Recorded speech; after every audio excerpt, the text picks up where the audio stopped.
Hi, everyone. Welcome to Shield Dialogues. Today I'm joined by Arjun Khemani, who is an outspoken Zcash supporter leading Zcash's Memetic warfare division. He's written a few articles about Zcash, including one recent one called The Machinery of Freedom, where he argues that progress and freedom are not inevitable, but require tools that protect against political interference, with money as the most critical component, and that Zcash is the next step in the future and is needed to protect privacy and enable a freer future. So today we're going to be talking about Gen Z marketing and memetic warfare. Arjun, how are you doing? Doing great, Jason. Thanks for having me. Yeah. To start, can you tell me a little bit about yourself and your background and how you became interested in Zcash? Sure. I'm not that interesting, but I guess the story of how I got interested in Zcash might be interesting to some people. Um, I guess it goes back to how I got interested in crypto, and that was after reading Austrian economics. And the reason I got interested in Austrian economics in the first place was I thought it was a natural next step to Karl Popper's epistemology, which is all about how you know what you know, how you know what you know, right? Um, so that sort of gave me the basis for understanding a lot of other things and also like understanding why a lot of things are wrong. And economics seemed like broadly interesting to me. So I just dug into, what's the right theory of economics, and Austrian economics just made the most sense. And if you look at like what they're proposing, or what they're criticizing is like this type of money, the government money, right? Fiat money, which um, basically can be inflated forever, and it punishes savers and rewards insiders. So um, that's the perfect money in terms of like Austrian economics, like was Bitcoin at that time. Like that was like my understanding. So that's how I got interested in crypto.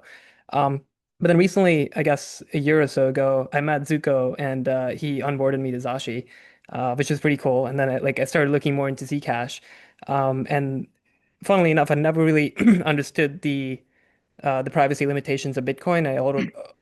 Always sort of assumed that it was like semi-private. I know, like not really private. It was a public ledger, but I could like maintain my anonymity.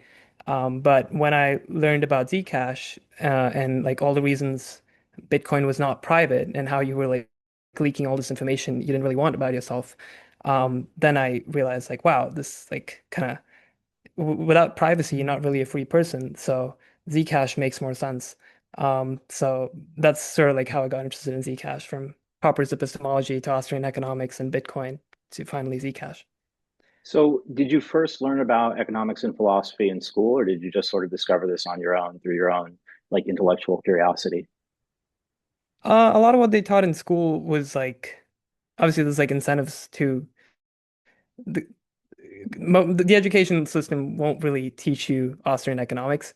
Uh, I guess because they're not incentivized to, the traditional one at least. So most of it was just like I read books. So like Mises.org is a great place. They have like tons of free resources. So I was just reading all the stuff on their website. Okay, that makes sense.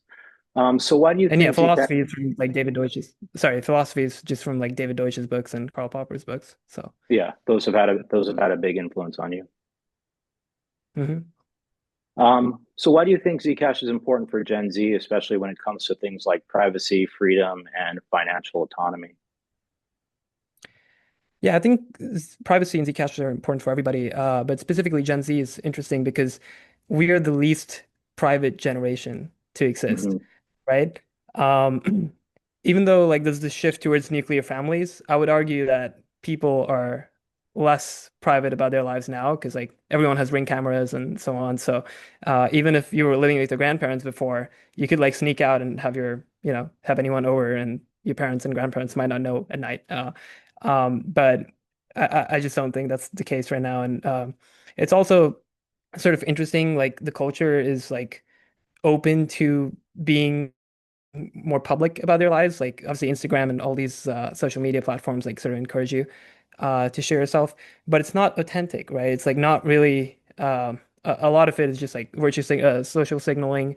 Um, and I think I tweeted this yesterday. It was like if the world would be way more authentic if there was room for privacy. And I just think like right now that's not really the case. And even like I saw that somebody showed me Venmo now lets you broadcast all your transactions to everybody. Have you seen that, Jason? Yeah, yeah, Yeah, it's funny. It's like if I send you like $10 on Venmo, I have this option to like basically have like a Twitter type of feed where I everybody can know that I sent you $10 and I can add like a little note for why I sent you $10, which is just yeah, to 100%. me is like a privacy It's so maximalist that weird. doesn't make any sense. Um, but yeah, there's all these sort of um like but again, like if everybody can see what you're doing, you're not really being yourself. You're trying to like, even if it's like subconsciously, right? You're not that open about being who you are. And you just like there's certain things you would not do. There's certain like amazing things, right, that you would want to be private. And it's not like about hiding information to like hurt anybody. But like some of the best experiences in life, you just like don't want to share with everybody. Um, Yeah, so so yeah, I think like privacy is important for everybody, but Gen Z seems to be the least private generation. And also, like, interestingly enough, not using cash at all, right?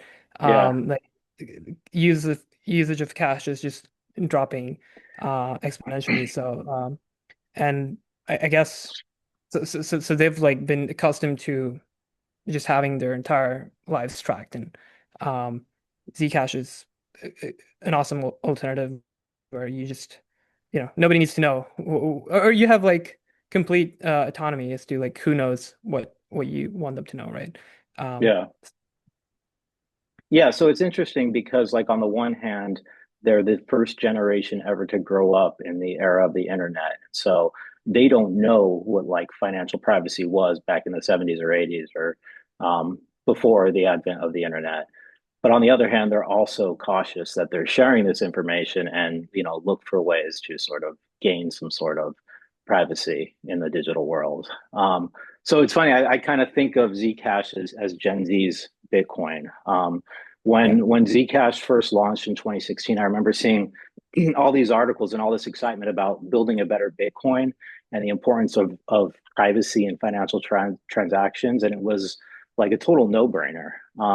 But that message sort of got lost in the hype of number go up and the DeFi and NFT meme coin crazes. But it kind of feels like the narrative shifting back towards privacy becoming essential. And you can think of it as like Bitcoin being built for this world that was skeptical of banks after the 2008 market crash. And now Zcash is sort of built for this world that's facing things like digital surveillance, AI, um, exploitation of data, financial censorship. So, it's kind of upgraded Bitcoin that addresses these new challenges that the new generation's faced with.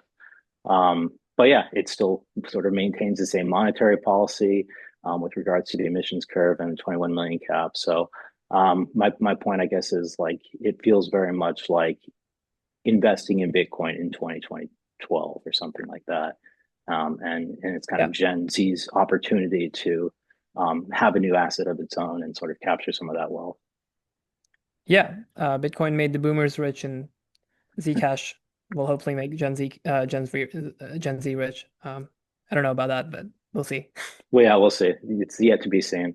Yeah. Um, okay, so I guess in your view, how would you rate Zcash's marketing efforts over the years? Do you think the project's done a good job communicating its message and value to the broader public?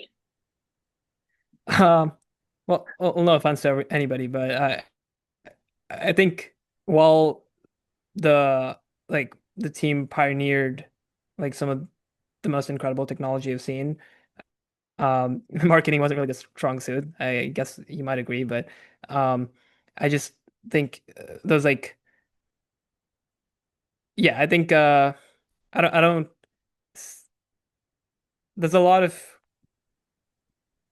how can I put this? Um, I don't know how I would rate it, but I just think like we it could have gotten a lot more traction with just, the right memes. Um, that I'm also trying to figure out, right? Like I'm trying to talk to my friends about these things and like try to see what sticks and what they find interesting. But um but yeah, I think definitely they could like I don't want to talk about the past now that we can't do anything about it, but there's definitely a lot we can do now to sort of push on that front. Yeah, I mean, so I think one of the biggest complaints I hear from the community is that Zcash hasn't done enough in terms of marketing. The core orgs like the Zcash Foundation and ECC have kind of stayed away from it because they were worried about getting attention from the SEC.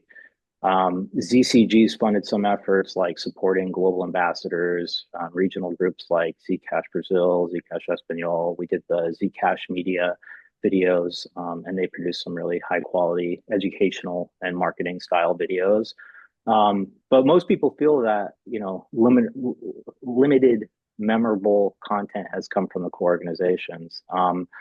And I think, like you said, they focus more on protocol development and sort of that led to Zcash having this reputation as like a professor coin.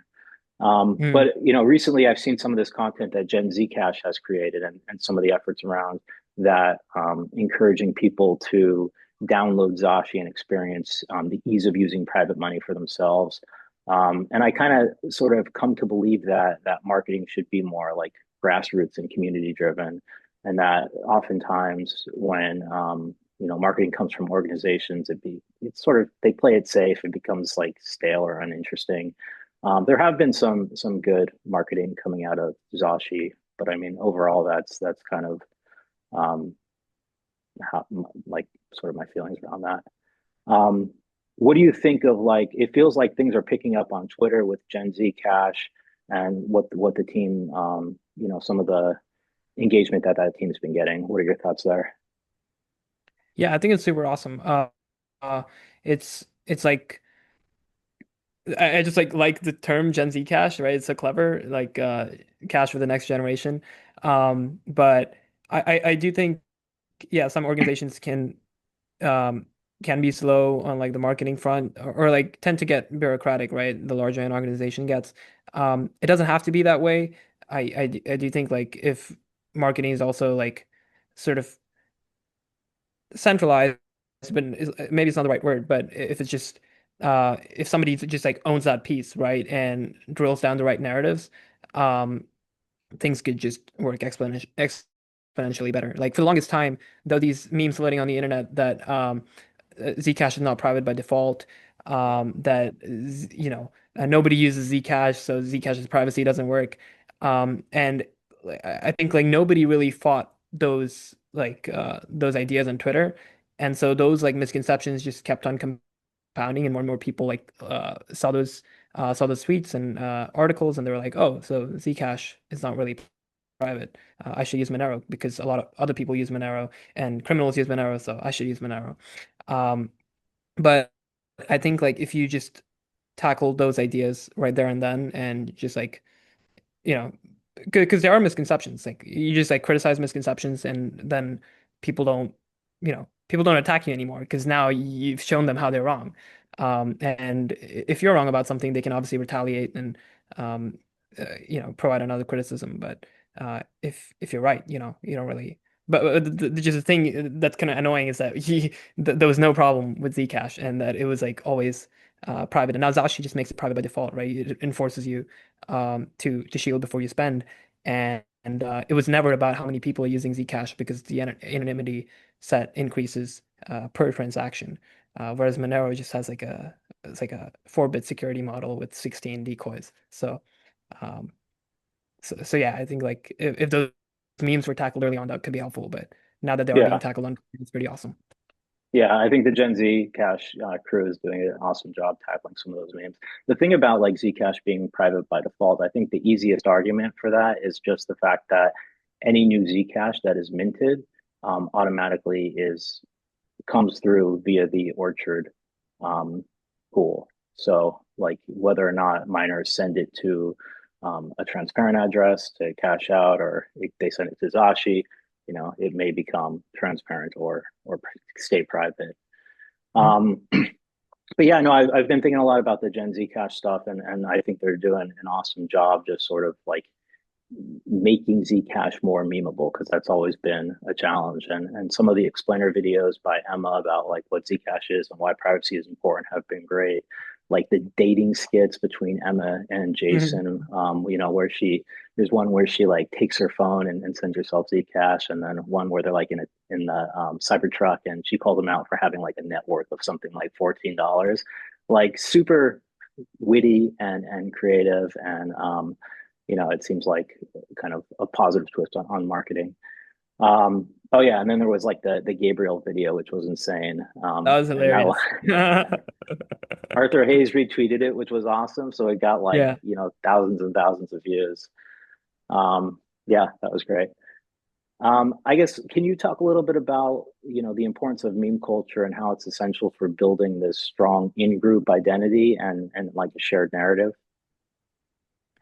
Because when you say meme here, you mean like uh funny media on the internet and not meme in the general sense. Anything. Like I even think of like unstoppable private money as a Right. meme, like pretty much anything, right? Yeah, it's just like ideas that replicate, right? So Yeah. I yeah, I do think you want to have like some strong memes that people agree on. Um that that it's also always like kind of helpful to have an enemy. Like the panopticon is sort of the enemy, right? And with Zcash, it's interesting because you're not just blaming the government, but you're against like corporations that are able to see everything you do with your financial lives.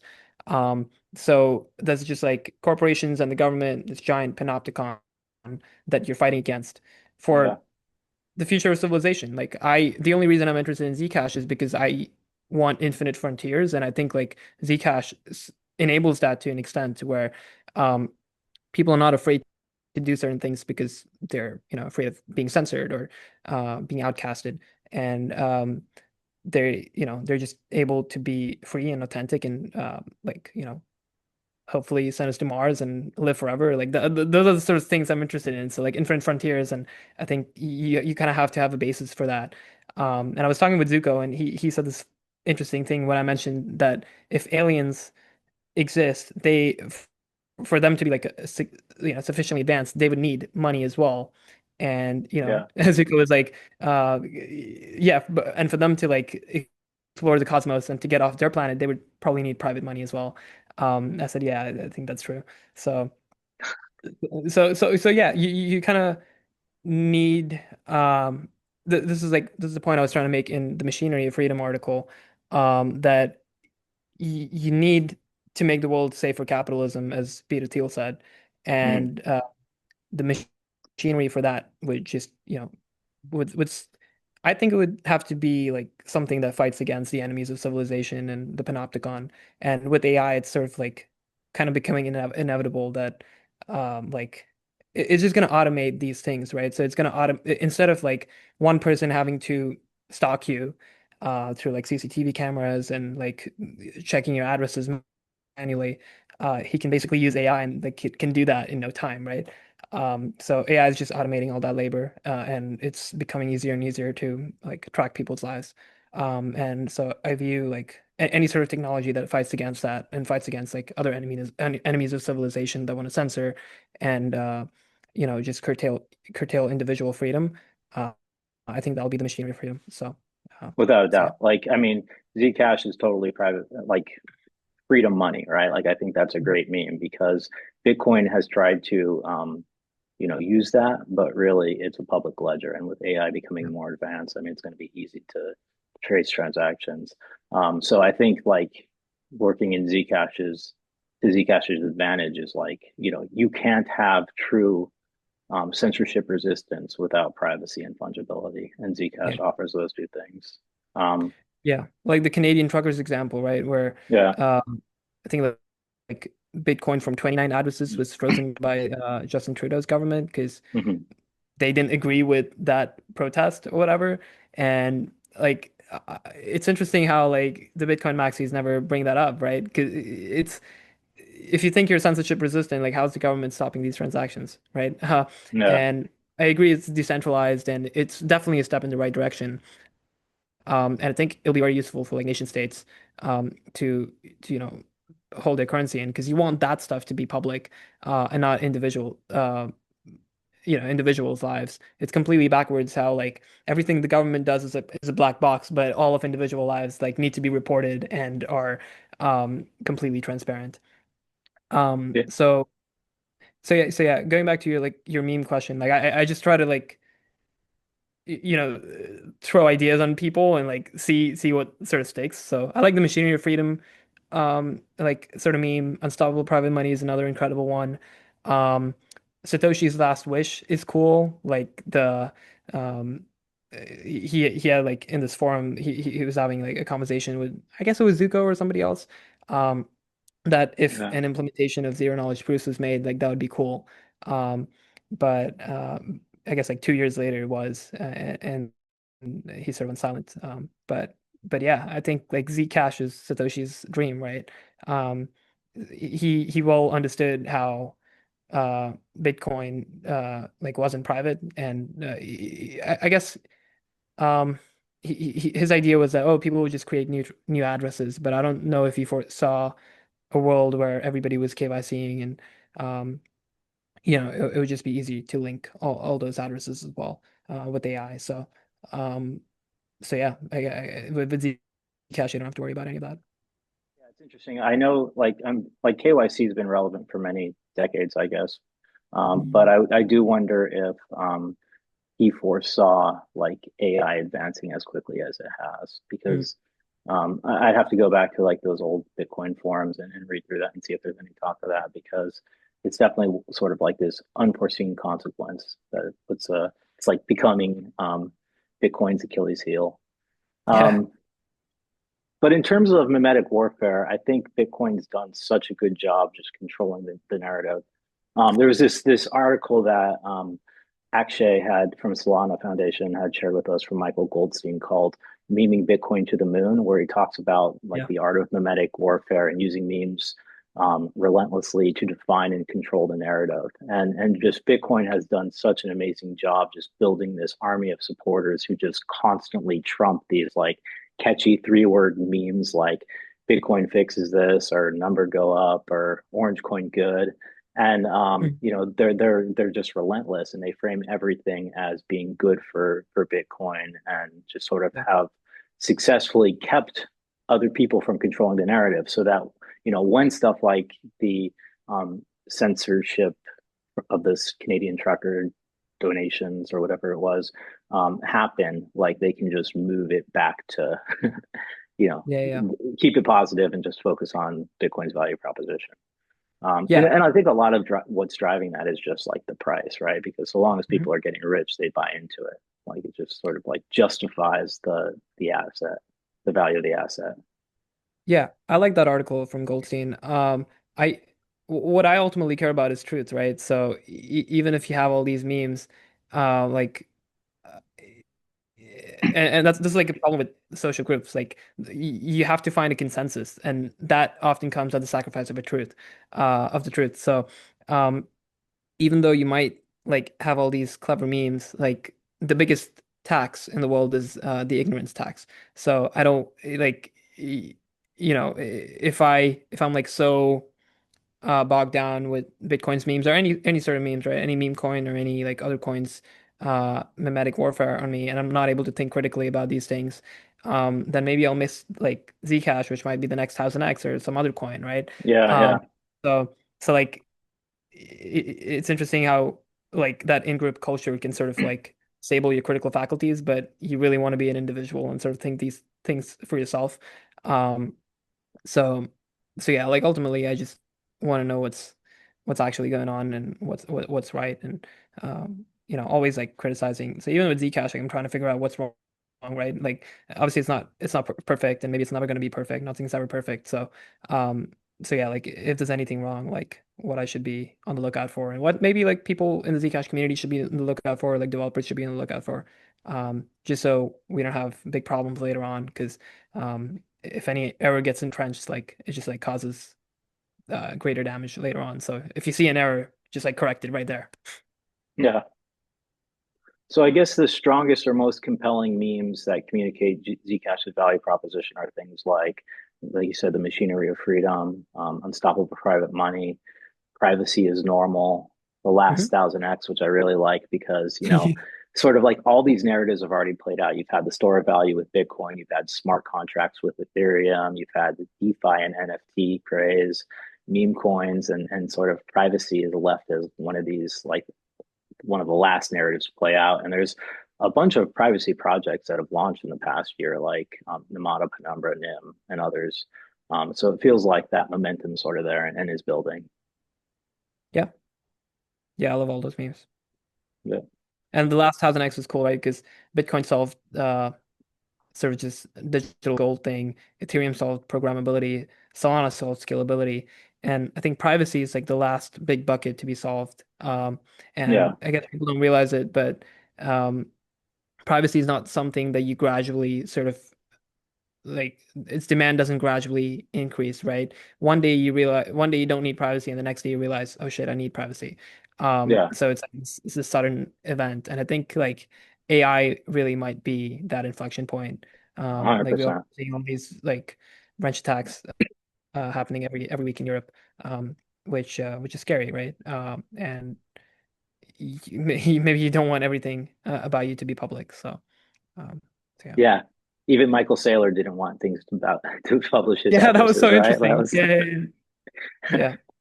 Yeah, I think the inflection point will be something like a chat GPT where you just paste in somebody's Bitcoin address and it gives you all the details about them. And then everybody's like, holy shit, Yeah. what have we done? Like ChatGPT just docks their location, like their exact coordinates are there. Like, at Yeah. that point, yeah, kind of interesting.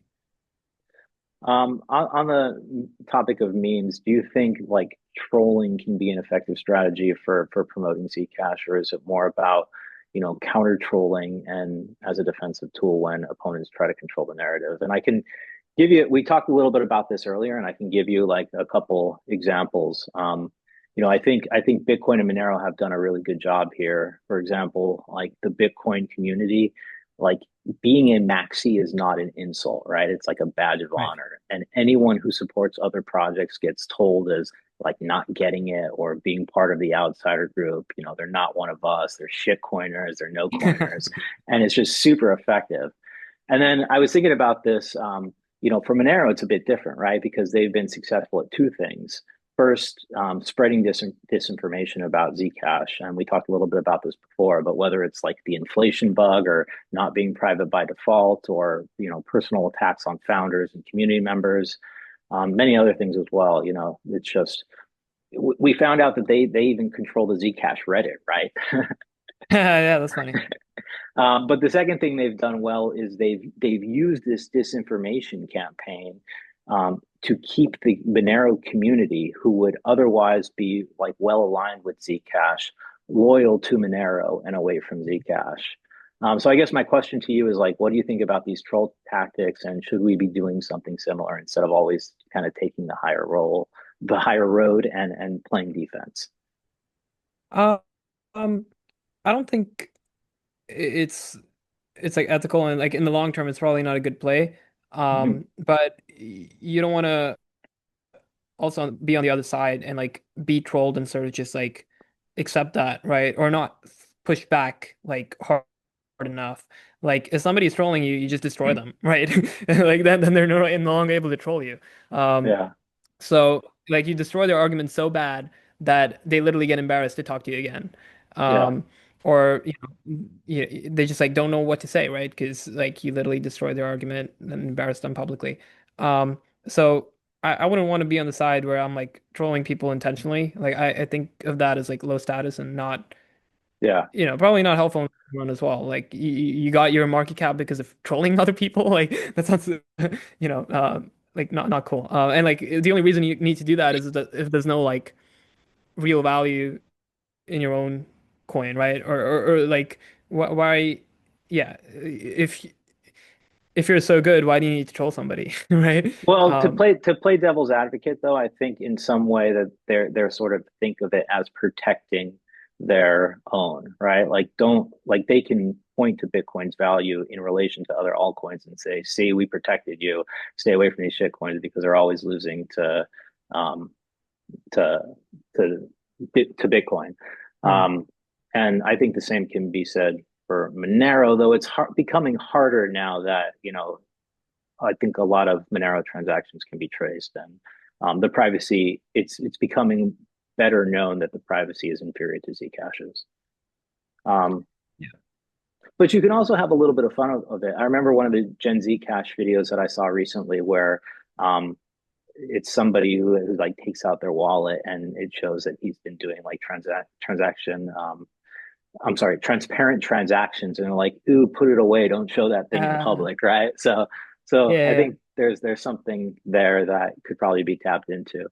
Like for sure. Yeah, in if it, you're making fun and it's like all fun and games, then yeah, it can be fun sometimes.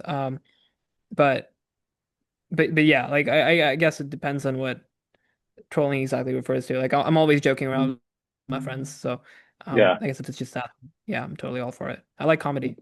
yeah, there's a tasteful way to do it, and then there's just sort of like bullying, and bullying is Right. really Yeah, bad. yeah, And that's sort of what like the Monero and Bitcoin communities do. But the idea of doing something like, oh, you're still using transparent crypto, like, come on, everybody's like doing private transactions. Like yeah. that's kind of like get with it, like get with the group and stuff like that. That could work well. Yeah. Like it's cool to be private. It's cool to be private. Yeah. Yeah, I think like the momentum is definitely building in our favor. And so long as like the markets don't go to shit, I think like Zcash should see some upside and like a revival. Like I really like how we've been like talking about this as Zcash 2.0 because there's so many cool, interesting things happening right now, whether it's like on the technical side with Tachyon and Crosslink and ZSAs, or if it's on the community side with all the new members coming in. Yeah, the biggest like kind of trouble I have getting people like some of my friends in is that some of these guys are like OGs and lost a bunch of money with Zcash, Yeah, right? yeah, And I think it's like totally right to view it as Zcash 2.0. It's like it's a whole different coin at this point, right? it is.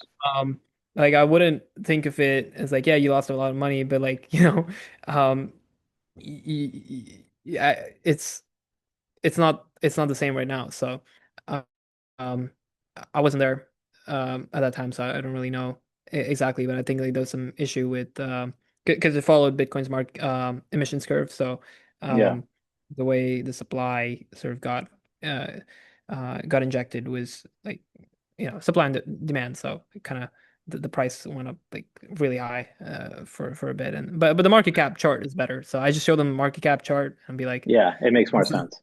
the time. Yeah.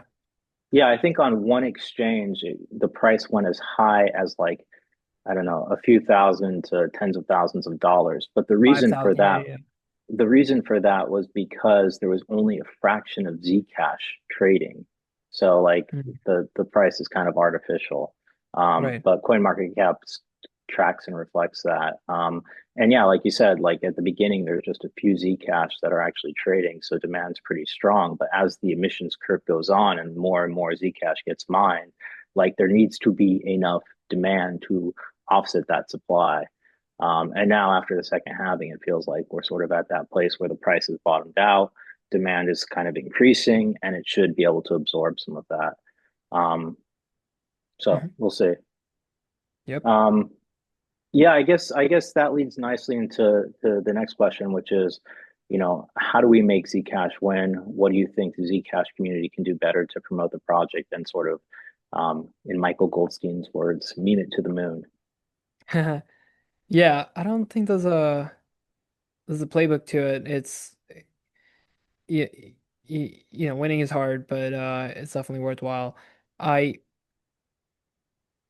I do think sort of like normalizing privacy, right, is going to Hmm. be a big deal. I like the privacy is normal thing um meme, even though it's like a bit general, but for a lot of people really think that it's for criminals or for people who just like hiding information to hurt people, but really you want privacy for everybody. So instead of having like I saw this awesome Eric Voorhees tweet where he was like, instead of like privacy being the symbol for like hackers with hoodies on, it should be like like a young child running in a garden, right?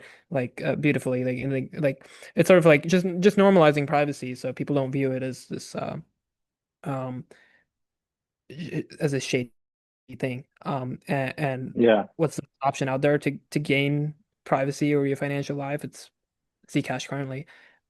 So s- s- so yeah, just sort of like normalizing privacy because as we talked about towards the beginning, it's sort of like for Gen Z at least, like it's sort of being normal to have your entire life like leaked online.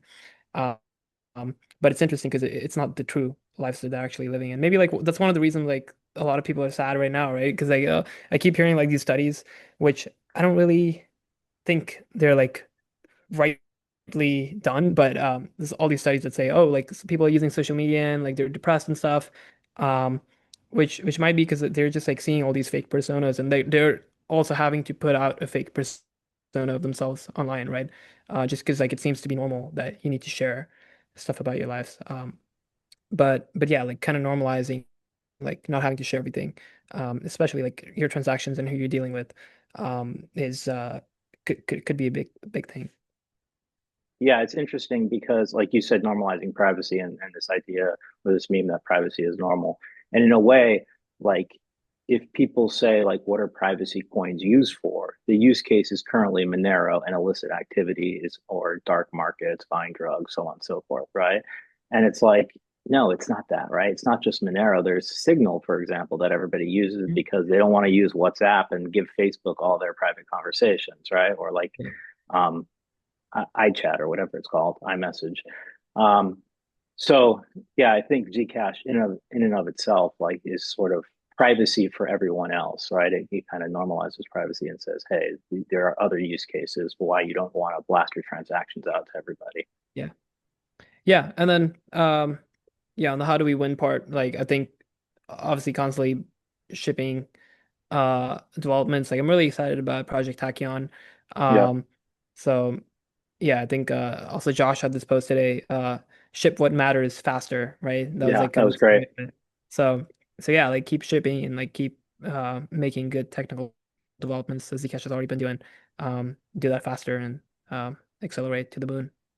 Yeah, it's interesting because like I hear often that Zcash doesn't ship, and in a way, it's true because like NU7 has been out there for a while, and you know we're expecting to have it done. NCSA is released earlier this year, but you know there's been delays with Zcash deprecation, and that sort of becomes a bottleneck for everything else. And now we have all these crazy, like interesting technical things on our technical roadmap, like Tachyon and Crosslink and CSAs, and it's exciting stuff. But on the other hand, Zcash has shipped, right? Because we've already had many network upgrades that were incredible, and including Sapling, which made it easy to do private transactions on mobile, Orchard, which did away with trusted setup. So I think in a way, Zcash has demonstrated that it ships, but you know, occasionally there are bottlenecks that sort of slows things down, and hopefully we overcome those in the next year or so. Mhm. Yeah, and I think like in terms of, I asked Dan from CMS Holdings this question, like how do we make Zcash win? And he said, you know, he's a finance guy, so he said in order to win, we need sustained buy pressure, which is Mhm. definitely true. And I think in order to have that, you know, you need both like institutional and retail investors to be interested in Zcash and to see it as a good investment. And price dictates everything else, right? Like I Yeah, think you need two things. One, you need people to normalize privacy and for people to recognize that privacy is important and relevant. And then you need people to say, okay, well then why Zcash? And then to see value in Zcash. right. But it feels like we're sort of moving in the right direction on that side, and both on the retail side with a lot of the um, you know interest that we've seen on X and in other places, and on the institutional side, I feel like recently I've had a lot of like VC funds or we've had the opportunity to meet with VC funds um, and ask more about like what's going on with Zcash, and so it's great to see. Yeah. Um, yeah. Okay. I guess anything else you want to say? No, I just think you're doing awesome work and everybody in the ecosystem seems to be doing great things. So I'm just excited for this project. I kind of got interested peripherally and then started learning a lot more. So it's definitely been um, yeah, it's definitely been a fun time just learning about the tech and getting to know all these people. So and I appreciate you for yeah for having me on and like doing this podcasting as well. Like I think it's interesting to like have these voices put out there. Definitely. Yeah. I mean, thank you so much for taking the time to speak with me today. Keep up the great work. The articles are awesome. Like, I hope to see more of them. And thanks to everybody for tuning in. If you have any questions or feedback for Arjun or me, feel free to reach out to us directly on X or in the thread on the Zcash community forum. And we'll see you next time. See you. Thanks.